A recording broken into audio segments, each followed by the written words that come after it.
and a warm welcome to the show. I'm Staria Strzemska, and today we're going to step into the world that combines music, dance and wonderful stories.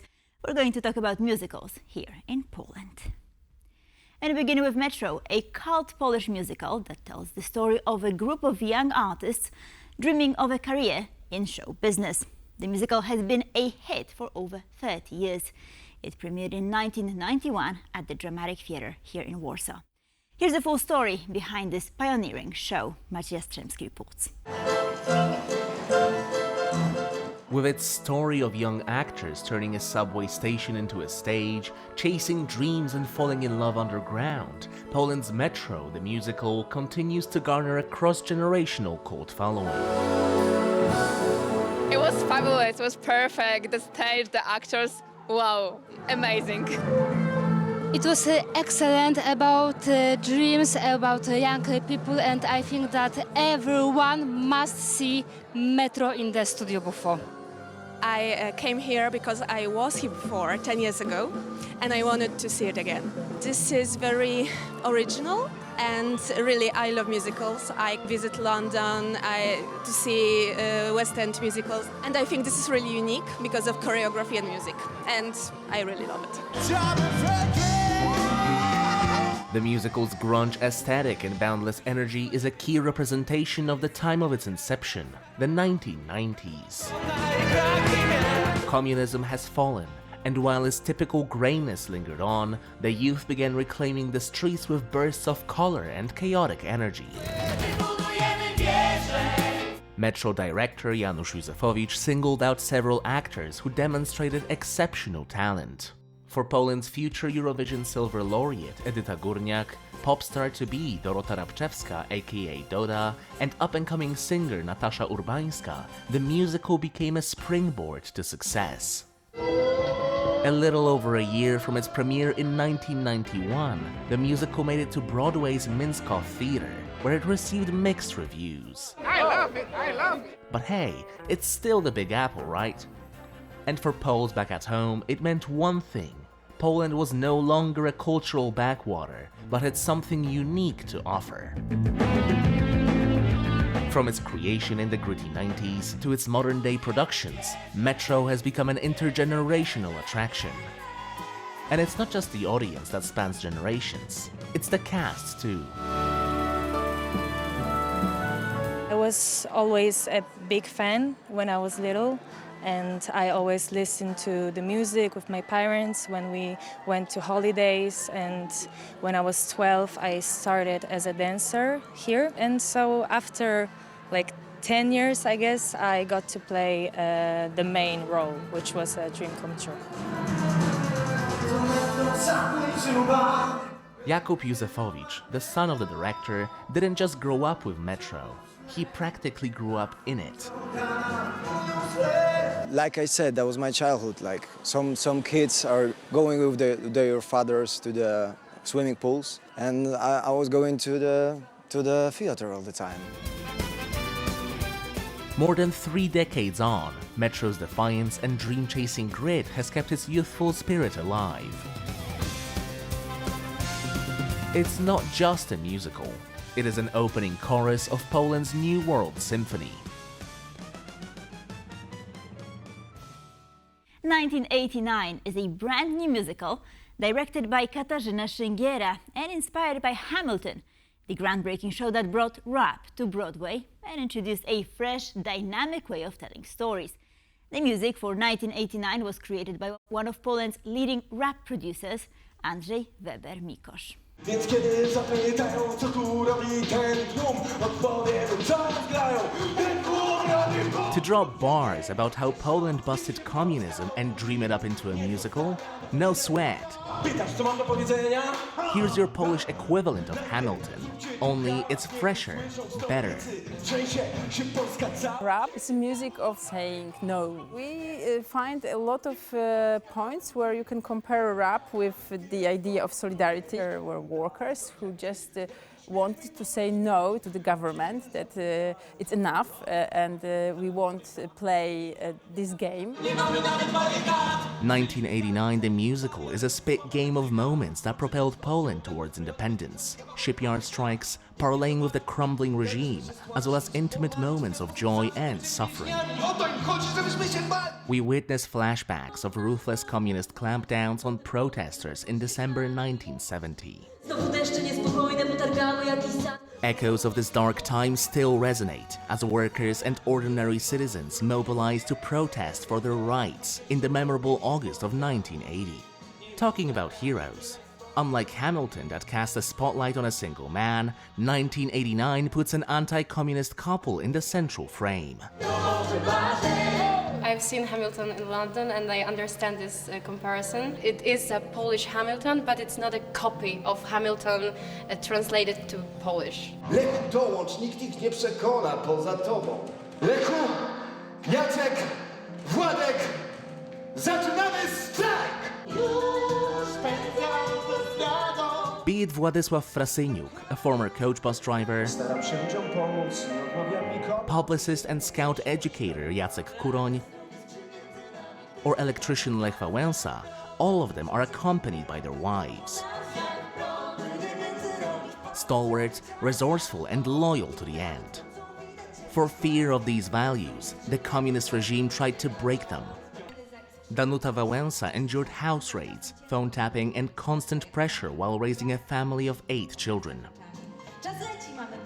Krystyna Frasyniuk, as a key leader in the Solidarity movement, was imprisoned multiple times. She also had to manage her household alone, often under state scrutiny. Jacek Kuroń's wife, Grażyna, also known as Gaja, was imprisoned for half a year by the communist regime. It is likely that during this time, she developed pulmonary fibrosis, a condition that ultimately killed her. So this bond was marked with the tragic events, and it was real love till the end. Giving visibility to the wives of male historical personalities, the director of the musical has introduced a narrative parity, something that is becoming standard on Poland's stage.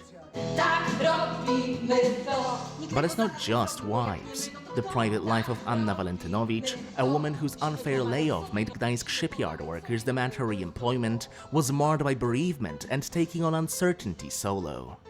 When I was thinking about the part, I'm much younger than Anna Walentynowicz was at that time. And I thought that maybe this youth energy and I call it being a badass. I tried to show her on stage as she was a really good badass.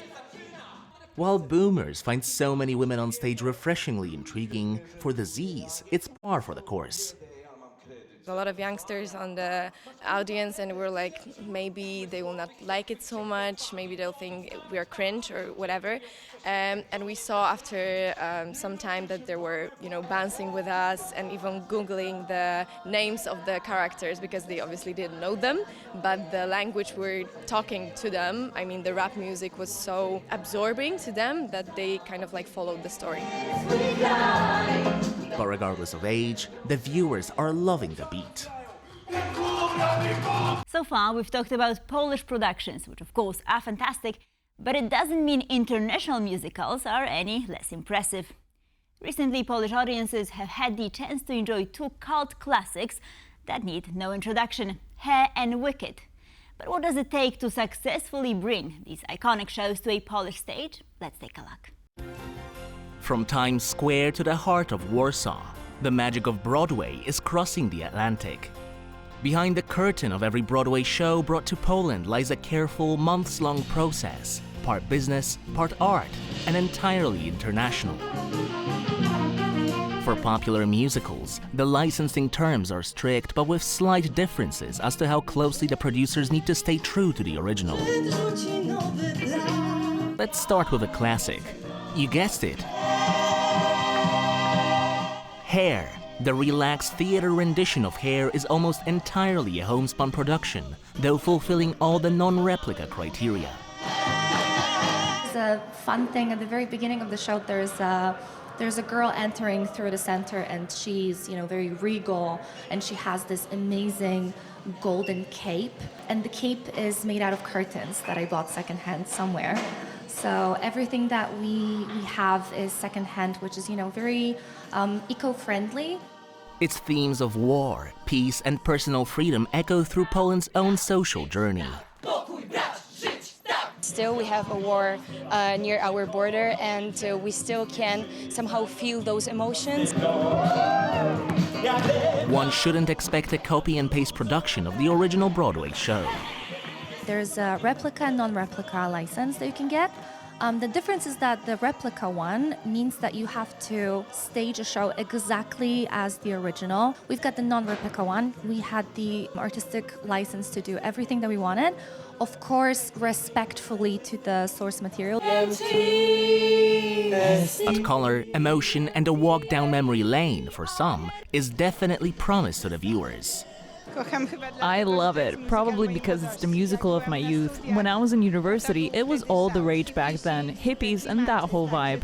Polish audiences get a professional Broadway caliber show, with local artists speaking the local language. My outfit is specially for this musical. But what if you were to say, bring Wicked to Warsaw? My outfit is based on Alphaba. A multi-billion-dollar global franchise and one of the most financially successful musicals in theater history. Especially with the movie revival featuring pop diva Ariana Grande, the entire production looks positively magical. One might even go green with envy. Just make sure to get the shade right. We use a special shade of green, the same one used for Elphaba on Broadway and in the West End. We mix it a bit with yellow to create a nice tone and contour for the face. Yes, that's how it looks. I feel really good in this green. Roma Theater's Wicked is also a non-replica production, but with a much bigger budget. Producers had to create their own choreography, set design, and costumes. We are not even allowed to replicate anything that was shown on Broadway or on West End.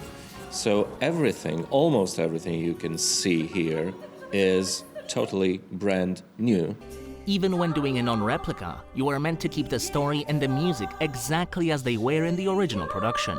Polish is not really a friendly language for the vocalists. For some, it's even a case study. I'm hoping to write my master's about Wicked because I'm interested in translations and how it's gonna show in the movie versus the theater.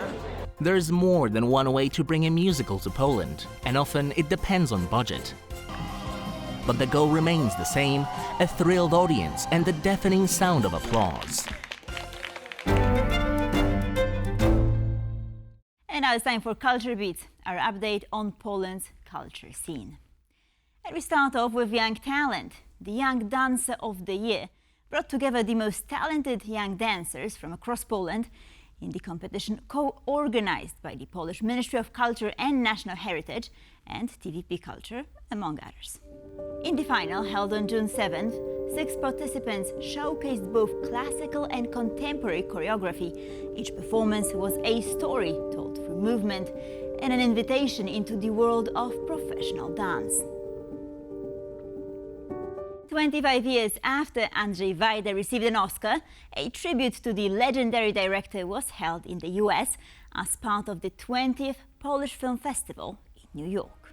Martin Scorsese delivered an introduction before the screening of one of Wajda's most iconic films, Ashes and Diamonds. A longtime advocate for Polish culture abroad, Scorsese has often referred to Wajda as one of his mentors. That same evening, he was awarded the Gloria Artis Medal for merit to culture. It was a meeting of two giants of cinema and a powerful reminder that great films never age. Meanwhile, fans of heavy sounds were counting down the days to the Mystic Festival. The grounds of the former Gdańsk shipyard once again became the capital of heavy metal music. The stage hosted some of the biggest stars of both the global and Polish scenes, including legendary guitarist and Alice in Chains founder Jerry Cantrell, the Finnish band Apocalyptica, and the heavy metal group Wasp. One thing was certain, the whole city heard their music. And on this note, we conclude Pulse of Culture. Thank you for watching, and please stay tuned for more here on TVP World.